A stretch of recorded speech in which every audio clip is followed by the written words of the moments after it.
Two cases, two countries, 22 years apart. One in a council house in North London, one on a frozen mountain in Soviet Russia. Neither has ever been fully explained. Neither investigation was ever officially closed, and both were suppressed, quietly, deliberately, and fast. This is not a coincidence. This is a pattern. In 1959, 9 experienced Soviet hikers died on a mountain in the Ural Range under circumstances that Russian authorities described as a compelling natural force. Their tent had been cut open from the inside. Bodies were found barefoot in minus 30-degree temperatures. 3 victims had catastrophic internal injuries with 0 external wounds. Radiation was found on clothing. Witnesses reported glowing orange spheres above the mountain that night. The file was sealed. Within weeks, the pass was closed to the public for 3 years. The lead investigator's notes, the ones that contradicted the official finding, were removed from the record entirely. In 1977, in a council house on Green Street, Enfield, North London, 11-year-old Janet Hodgson began exhibiting behavior that would be documented by police officers, journalists, investigators, and the Society for Psychical Research over the following 2 years. Objects moved without contact. Furniture was thrown across rooms by no visible force. Janet spoke in a voice, deep, male, aged, that was not her own. The voice gave a name. It gave an address. Both were verified. Investigators recorded over 200 hours of audio evidence. 30 separate witnesses signed statements. A serving police officer, woman police constable Carolyn Heaps, submitted an official report confirming she witnessed a chair move across the floor with no physical cause. The case was investigated. Then it was quietly set aside. The file was never formally concluded. So, 2 cases, and between them, 3 things that should not align. The first is force without origin.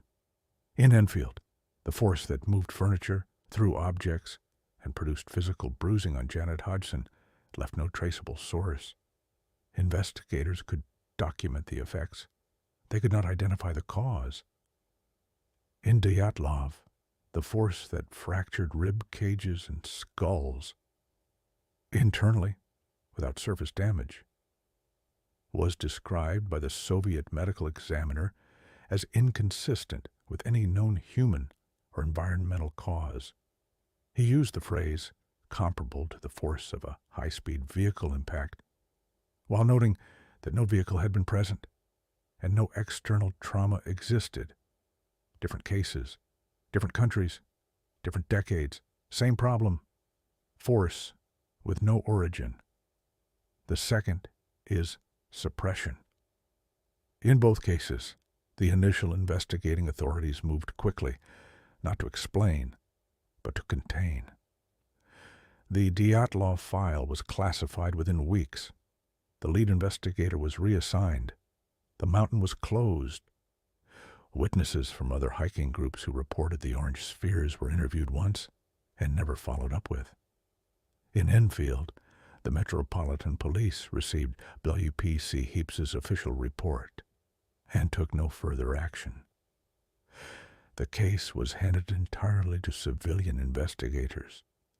No formal police investigation was ever opened, despite a serving officer submitting verified evidence of unexplained physical phenomena. In both cases, official bodies had enough evidence to investigate further. In both cases, they chose not to. The third, and the one that is hardest to explain away, is the missing. In Enfield, during the height of the documented activity, Janet Hodgson reported gaps, periods of time she could not account for, minutes, sometimes longer, that simply were not there. Investigators documented this, it was noted, and then set aside. In Dyatlov, the Soviet autopsy established the approximate times of death for the 9 hikers. When those times were cross-referenced with the last confirmed sighting of the group, the timeline had a gap, a window of approximately 2 to 3 hours between the last verified contact and the estimated point of death. 2 to 3 hours on a frozen mountain in the dark, unaccounted for in both cases. 2 hours that neither investigation ever explained. There are several things that the official record will tell you about these cases. It will tell you the Dyatlov Pass incident was most likely caused by a rare slab avalanche, a theory proposed in 2021, 62 years after the event, that still does not account for the radiation, the injuries, or the spheres.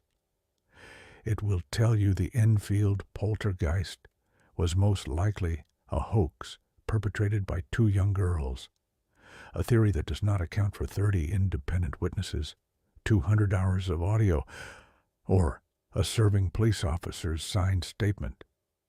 Both explanations exist. Both were offered long after the events. Both leave the hardest questions completely unanswered. One case is in Russia. One is in England. They are separated by 22 years and 3,000 miles. But the force had no origin. The files were suppressed. And in both cases, there are hours that nobody can account for. If these are 2 separate incidents with 2 separate causes, that is unfortunate. If they are not, that is something else entirely. The pattern does not end here. There are 14 other documented cases in the historical record that share at least 2 of these 3 characteristics: unoriginated force, official suppression, and unaccounted time. 14. We will be looking at them. The pattern does not end here.